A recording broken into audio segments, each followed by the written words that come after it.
Thanks to everyone who have subscribed. If you have not, please do. And thanks for coming out here. I really appreciate you. Osinbajo's helicopter crashed. Hey, good morning, good afternoon, good evening, whatever time we're reaching you today. Nigerians, if you have not subscribed, this will be a good time to do so. And don't forget to give us a thumbs up. Don't forget last year we recorded when we heard that the vice president of the country, Professor Yemi Osinbajo, had an accident, we will call it. Yes, his helicopter crashed on his way to Kogi State. And since then, on Nigeria, it has taken Nigerian government over a year now to carry out the investigation. Apparently, what we are hearing now is the breaking news of what happened on that fateful day. A lot of issues have come here and there, people saying different things from different quarters. What could have happened? Some says it was a planned walk, different opinion, but the long and short of it is that it happened, yeah? And today we are hearing what was the real cause, what really happened. Why was the helicopter that the vice president of the country was on crashed? God saved him. It did not explode. He came out alive, unharmed. Let's get on to the news and get all the details. Why Osinbajo's helicopter crashed. After months of investigation, the Accident and Investigation Bureau has revealed why the helicopter, which conveyed Vice President Yemi Osinbajo to Kebbi in Kogi State, crashed last year. During the last election campaign, Osinbajo has departed Abuja on February 2nd, 2019, on a chartered helicopter flight to Kebbi, in continuity to the family trend and the next level agenda for APC, his re-election with President Muhammadu Buhari. The helicopter, which conveyed the vice president and Augusta Westland AW 139 helicopter with nationality and registration marks 5N CML, is owned and operated by the Comtade Helicopter Limited. It had 12 persons on board, including the vice president and the entourage, and three crew members, which includes the captain, co-pilot, and an engineer. The cause of the crash was revealed by the commissioner of AIB, Akin, in a final report released by the Bureau in Abuja on Tuesday.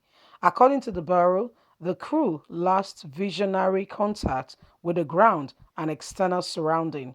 Also, the Bureau faulted the crew for inappropriate landing technique and limited planning before the commencement of the flight. Giving details of what led to the crash in Kebbi, Otter says at least at about 1:46 hours, the helicopter departed Abuja, runway 22 for Kebbi. On board were 12 persons, including the vice president of the country, his entourage, and three crew members, pilots, co-pilot, and an engineer. The flight crew stated that the intended landing area as a result of clouds of resident dust resulted in the downwash of the police helicopter. After sighting the football field, the crew flew apparently with a speed of 20 feet to about 100 feet and entered a hollow to ground. At about 50 feet above the ground level, a broadout set in. The flight crew lost visionary contact with the ground and external surrounding. The co-pilot began radio altitude call out 35, 30, 25, 20, 15, and 15. At about 14:34 hours, the helicopter experienced a hard landing on the right main landing gear and rolled over upon its right side. All persons on board were evacuated uninjured. The flight crew encountered a brought out condition during the hold to land, which lands to the loss of external vision, reference ordinations, and loss of stationary awareness, resulting in miscalculation of distance and ground clearance. As the crew tried to control the helicopter movement for landing. The helicopter landed hard and rolled over on its right side. On the other factor that may have led to the crash, he said, inappropriate landing, technical use, non-apprehensive to company procedures to know an anti-prepared brown out condition during landing, the lack of risk assessment, limited landing site preparation and planning prior to commencement of the flight. So finally, somebody must pay, yes. So they have tried to look at what could have caused why the flight landed in such a manner that would have killed the vice president of the country. Well, like I said, it took over a year for them to come out with what happens to that flight and why the vice president of the country would have been killed last year if not for God's intervention and the skillfulness of the pilots, which helped to got the plane, the helicopter, to the extent to which it landed. If he had landed any further harder than he did, probably the rest would have been history by now. But guess what? It was a different scenario, a different matter altogether. That everything went on well, and at last the plane was landed, and thank God we can talk about the story now. Finally, the bureau had to investigate and find out what really happened. Why was the helicopter landed in such a manner, and what really led to what we have today that we are looking at this incident? Well, they came up to say it was as the result of the pilots not calculating the distance, and they lost contact and visionary sight from high up there altitude to the ground level. According to what you're hearing, Nigerian pilots or the investigation bureau explaining to us was that they tried to get contact with the ground, but a lot of they could not see properly. Some people were playing football on the field, and as a result there was dust here and there, my dear.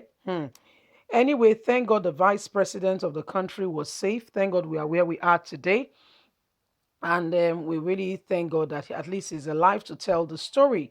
Nigerians, what we are seeing today is that we need to be careful, especially in political, when you are in politics. We don't want to say too much, but now, we don't want to talk too much. Everybody knows what's going on. What we are saying is whatever place you find yourself, just, make sure that you are safe at every point in time.